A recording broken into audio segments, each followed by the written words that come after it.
What up, guys? Welcome to Keep It Real Podcast 100, where we keep it real. I watched some Supercross last night, and it was pretty interesting results. You know, the 450 class is definitely stacked this year, and there was a lot of good riders. And same goes for the 250 class. But as far as the 450 main event, Jet Lawrence rode really well, and you knew he was going to be a front runner. And his brother, he had some bad luck, and it is what it is. He'll move on and he'll go to the next one.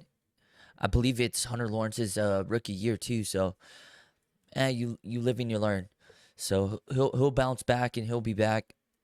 And I'm impressed with Jason Anderson. Jason Anderson rode really well compared to last year, and I believe last year he had a back shock or something to do with the shock that he couldn't change. But this year they went to something different, and it seems to be working so far, you know, from what I can see. And it looks like he's comfortable, and when you have a comfortable rider, it makes him a dangerous rider. So good for Anderson for getting the podium. Cooper Webb, I feel like he forced the situation a little bit, and that's why he wrecked. But he looked good as well. He was riding really well, and he should have been on that podium, but it's okay. He'll bounce back as well, and he'll keep pushing forward just like how he always does. And who else was on podium? You had Jet Lawrence, Jason Anderson. There was someone else. Hang on. I had the results right here. Hold up. That's 250s. Oh, Chase Sexton. Chase Sexton rode really well. Really well. Granted, he made a little bobble on one of the rhythm sections and almost costed him. But the dude rode well on that bike. And he's only going to get better from here on out. You know, going into Anaheim 1, you don't really know how your suspension or how your bike's going to react to the track. And, you know, as far as setting wise, you're kind of guessing. But now that they actually went and they know exactly what they have to change, now they can bring it to the next race or wherever, next track that they go to. So that's good. Aaron Plessinger got fourth. That's pretty good. I knew he was kind of in my top 5. Dylan Fernandez, top 5. He got that 5. Good for him, especially with the Phoenix Honda crew. It's good for him.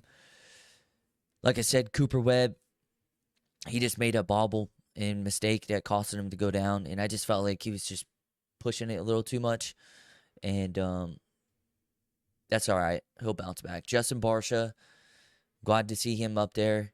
I mean, he's just coming off an injury as well.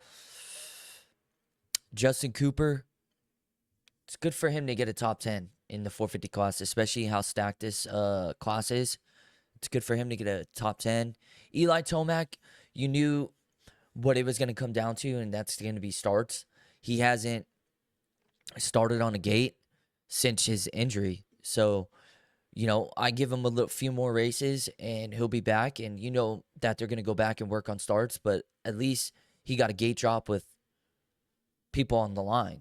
So I think the more races he gets under his belt, the better he's going to be off that line.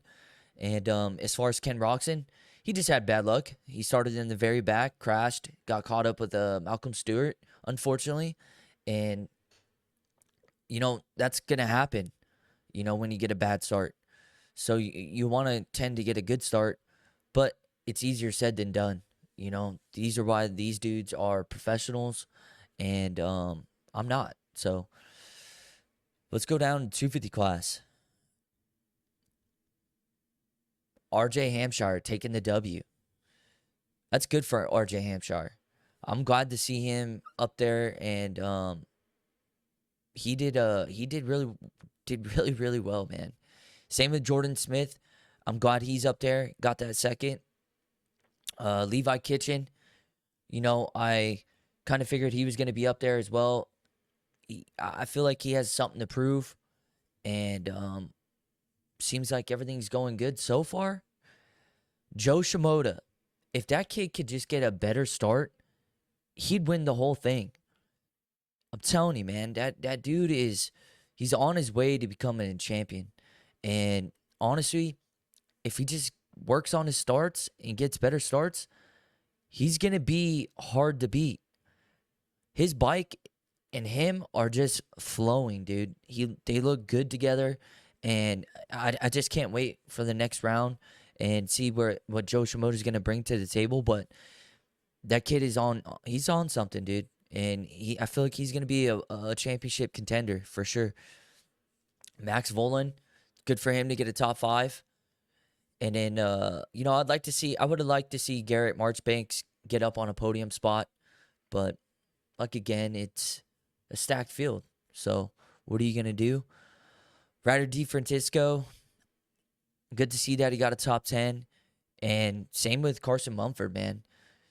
You know, I'm a big Carson Mumford fan, and I'm glad he's made it in that top 10.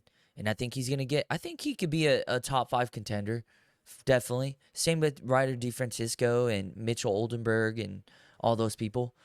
But it really all comes down to the start. And if you ain't got the start, it makes it tough on you. So, but good things. And congratulations to the people that got on the podium. Like, again, 450 class, Jet Lawrence, Jason Anderson, and Chase Sexton. And then for the 250, RJ Hampshire, Jordan Smith, and Levi Kitchen. They're in a good spot. I know it's only round 1, but you always want to start round 1 off good and bring that confidence into the second round. And, confidence is key, man. I'll tell you that. So it's going to be exciting. I can't wait for the next round. But this was a short little podcast. And stay tuned. See you guys next time. Please like, subscribe, and comment down below.